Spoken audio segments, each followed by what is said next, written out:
राजस्थान के विशाल रेगिस्तान के बीच बसा था एक समृद्ध राज्य, उज्जैनी। इस राज्य की शोभा थी उसकी सुंदर, बुद्धिमान और करुणामयी राजकुमारी अवंतिका।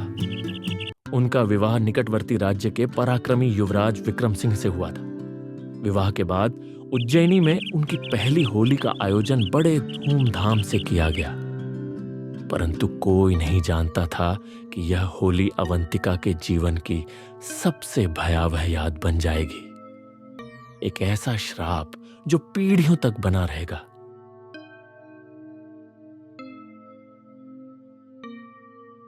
अवंतिका, यह तुम्हारी शादी के बाद पहली होली है। पूरा राज्य इस उत्सव का आनंद उठाएगा। तुमने हमेशा अपने मायके में होली धूमधाम से मनाई है। अब देखना, उज्जैनी की होली और भी भव्य होती है। मैं बहुत उत्साहित हूँ। मैंने सुना है कि उज्जैनी की होली बहुत प्रसिद्ध है। एक बुजुर्ग सेवक जो पीछे से गुजर रहा था, वह उनकी बात सुनकर फुसफुसाता है, होली? परंतु ये होली तो क्या कहा तुमने? कुछ नहीं रानी साहिबा। अवंतिका सेवक के हाव भाव देखकर अचंभित होती है, पर वह बात को ज्यादा गंभीरता से नहीं लेती। अंततः होली का दिन आ गया। चारों ओर रंगों की बौछार थी। अवंतिका और विक्रम सिंह ने महल के आंगन में सबके साथ मिलकर होली खेली। नृत्य और संगीत की धुन पर पूरा राजमहल झूम रहा था। यह तुम्हारी पहली होली है और मैं चाहता हूँ कि यह सबसे यादगार हो। यह दिन मुझे हमेशा याद रहेगा। संध्या होते ही महल के सभी लोग थककर विश्राम करने चले गए, परंतु अवंतिका का मन बेचैन था।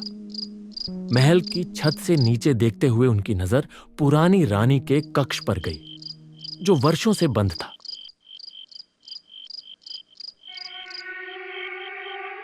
अचानक कमरे के अंदर से धीमी हंसी की आवाज आई।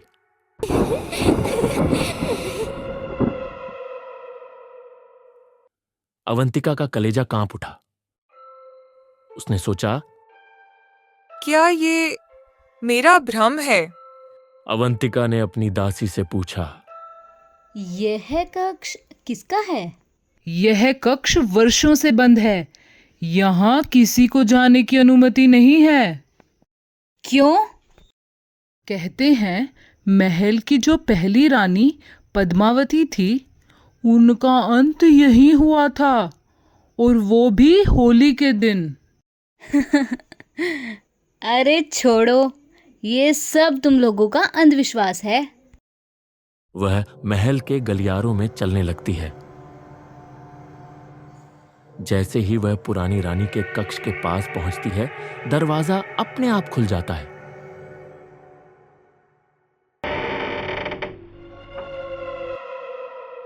अवंतिका अंदर जाकर देखती है तो वहां घना अंधेरा होता है।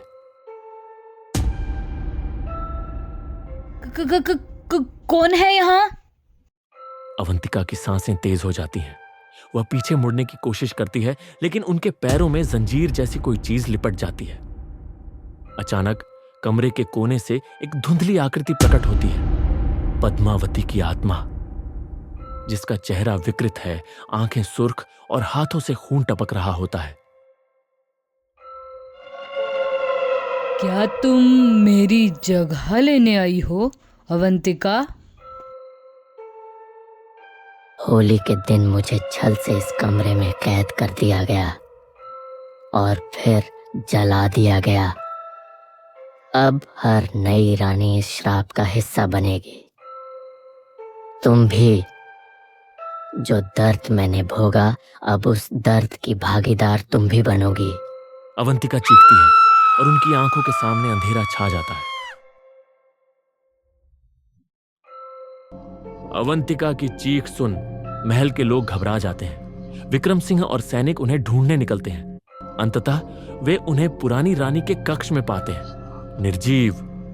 उनकी आंखें खुली हैं और उनके होठों पर हल्की मुस्कान है। दीवार पर लाल रंग से लिखा होता है, मैंने अपना स्थान पुनः प्राप्त कर लिया।